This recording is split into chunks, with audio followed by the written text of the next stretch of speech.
Welcome back to the channel. So today we're going to do kind of a simple, easy, cheap mod, and by cheap I mean completely free if you already have the tools on hand. It's just kind of something to add on to what was previously done to my bike or may have been done to yours, or just something you might be looking at. So the way motors work essentially is more air in and more air through, the more power you make. Well, due to emissions, things like that, companies will restrict the air in, restrict the air out. Same with noise. So you'll see like on a stock Harley or stock sport bike or Indian, any other manufacturer, even auto manufacturers, they'll actually do things in the intake to quiet it down or put a less noisy exhaust onto that vehicle. The V-Rod is no different, as these bikes were fairly quiet stock. My bike's already got a 2-in-1 Vance and Hines on it. And then the other big mod, so that would be air out. The other big mod would be air in. So these bikes have a clamshell design. My bike's kind of hard to show because it was already like this before I bought the bike. But when this bike came out in 2003 and then mine being in 2005, something that was pretty common would be to throw away the top half of the airbox assembly. So there would have been almost like a to-go clamshell that would have covered here and then snorkeled down into the front, and that would draw air through and onto the air filter. Well, all of this is already covered by the hood, tank, whatever you want to call it, airbox cover. And so a lot of this is already covered, so you don't have to worry about rain, debris, things like that. On top of that, most Harleys are going to have an intake sitting here. They get wet, they get dust, you just clean it regularly. Well, for me, this looks really incomplete. It's something that I've been wanting to address for a while, hadn't quite gotten to it, and today we're going to get to it. So I've got the top of my air cleaner, and then this bin that really is just a catch tray for dust and other nonsense. It's filthy. You can see fingerprints and all sorts of stuff in there. It really leaves something to be desired. It's just a tray to collect dirt, essentially. So we'll go ahead and we're going to cut this down today and clean all that up so that it's just the intake. And when you do that, you can reach top of the engine better. The battery that's actually up here is a lot easier to reach. It's just, there's a lot of benefits to doing it. So with that, let's kind of get into it, and I'll show you some of the stuff as we go, some of the cool kind of key factors that this bike has and where some of the power comes from.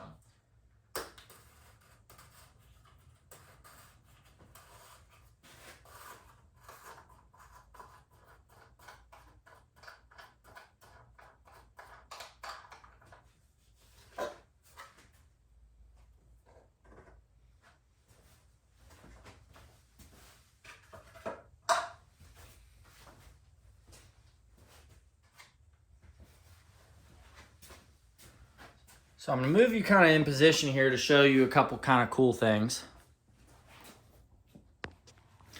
So this bike has almost like a velocity stack setup. It's something you'll see in higher end race cars, things like that, where you've got straight into the engine. This is something that Buell was famous for on their Harley conversions and when they started making bikes.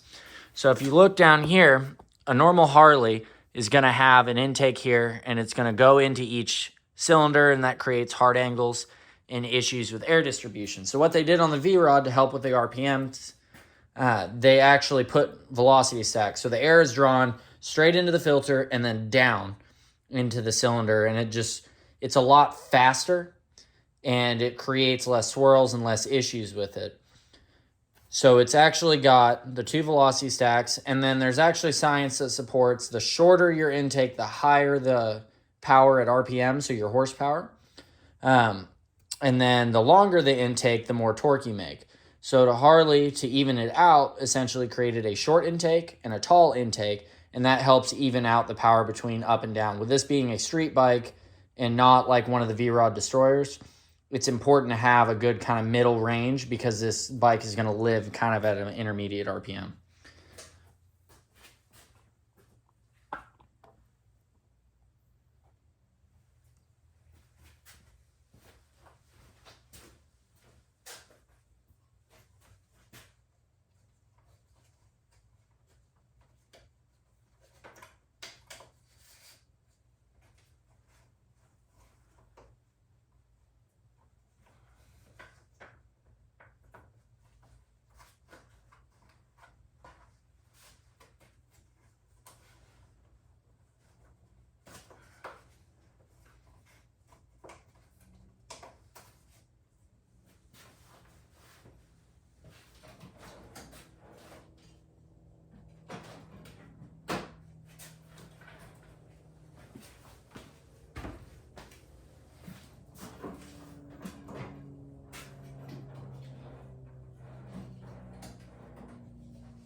So as you can kind of see, there's a lot of dust, debris buildup.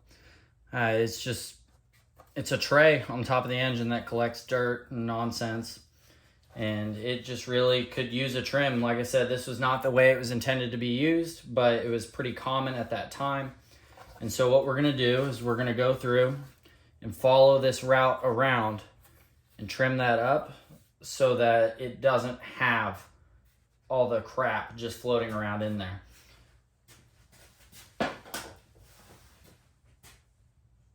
On top of that, you can see in here, like the batteries right here, all your grounding cables. Here's actually my mass airflow sensor, just floating down there. That's good to find. These are the breather tubes. These are known for failure. I actually keep them in stock because they are prone to fail.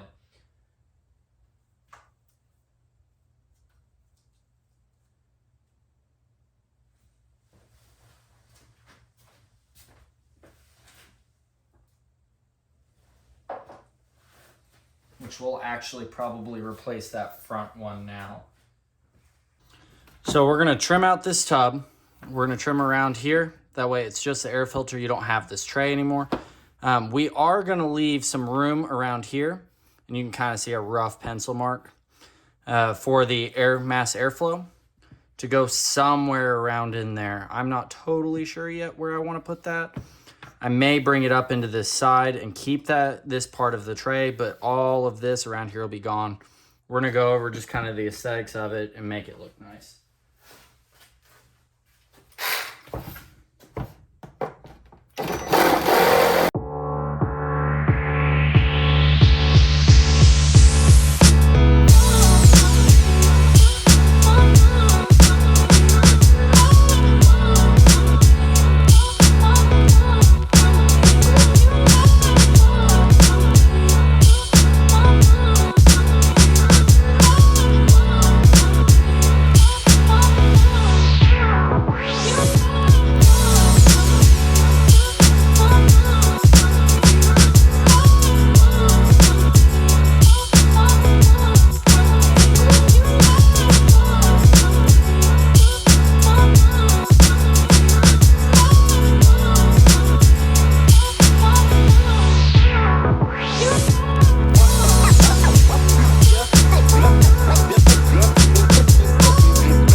Okay, so I did a couple things off camera. Got this finished, cleaned up, ground down, filed a couple rough edges.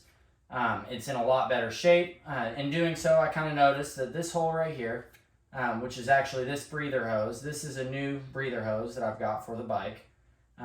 It's gonna slide into here and vent crankcase pressure. These are really prone to cracking and being a problem. And we're gonna go ahead and just replace it while we're in there. So I'm gonna come back in here. We'll get this breather hose pushed through.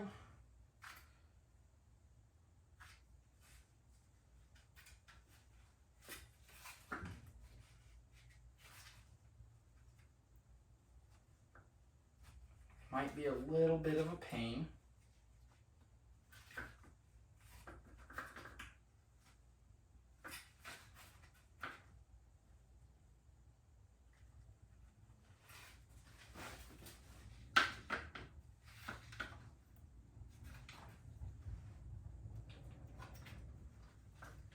And then we'll get this rear hose snaked through here.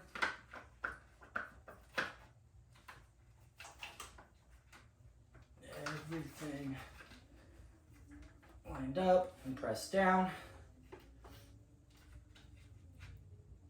And that's going to stop any oil leaks that you may have with that.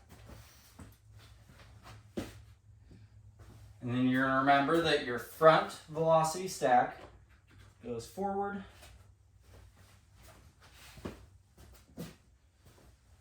And your rear goes on the back. And they're bossed in there so it's really easy. At this point, you're going to make sure not to drop anything down your intake or anything that could hurt it. And you're going to want to wait to hook up this rear breather hose until you're ready. If not, you're going to put that bolt right in your way.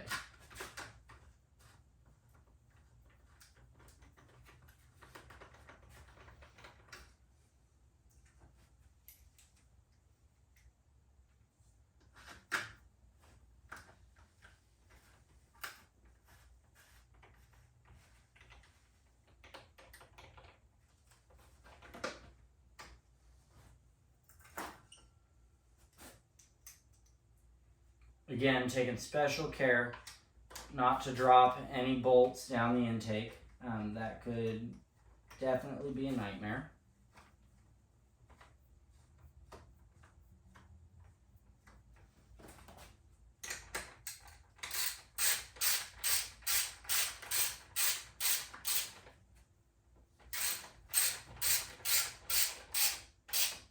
And you want this snug, but you don't want to snap anything.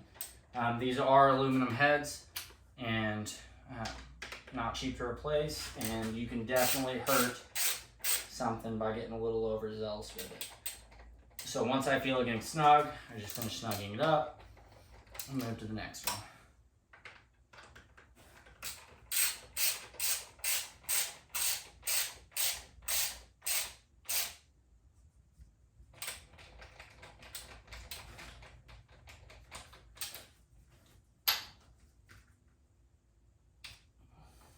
Then you want to take special care to hook the rear breather hose back up.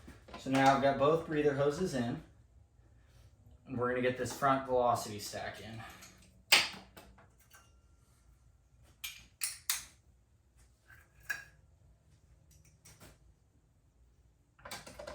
And all the bolts are the same, so you don't have to worry about that.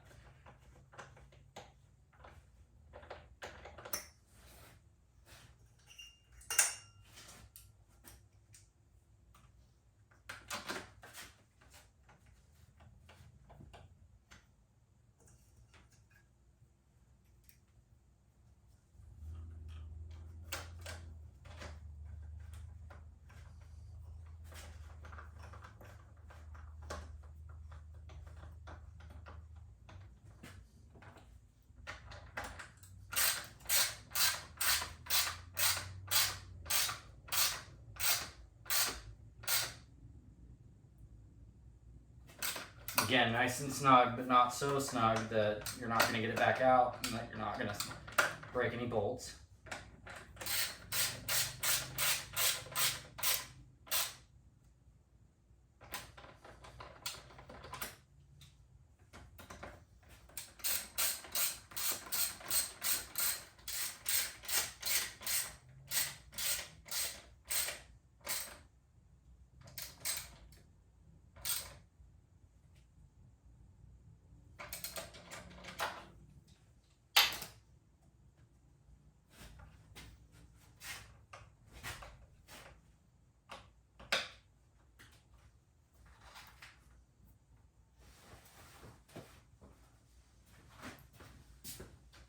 All right, just like that, it's put back together. So as you can see, got my 2 velocity stacks, got this all in here.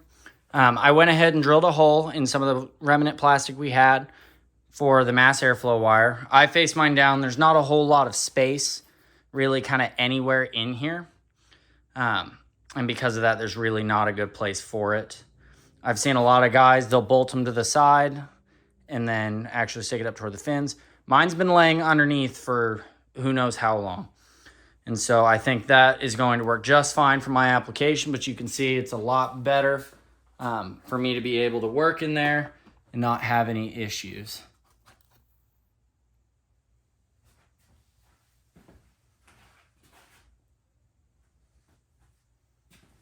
And so then it's kind of the same repeat procedure. Now everything's all tight in there. Get the air filter in place.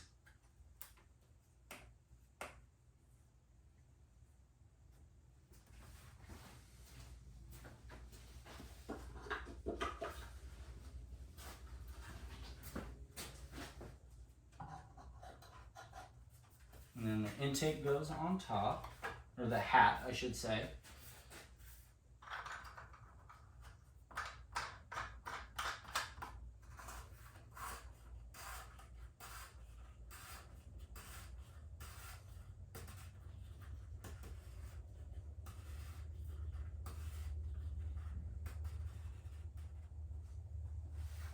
And that's it. I hope you enjoyed the video.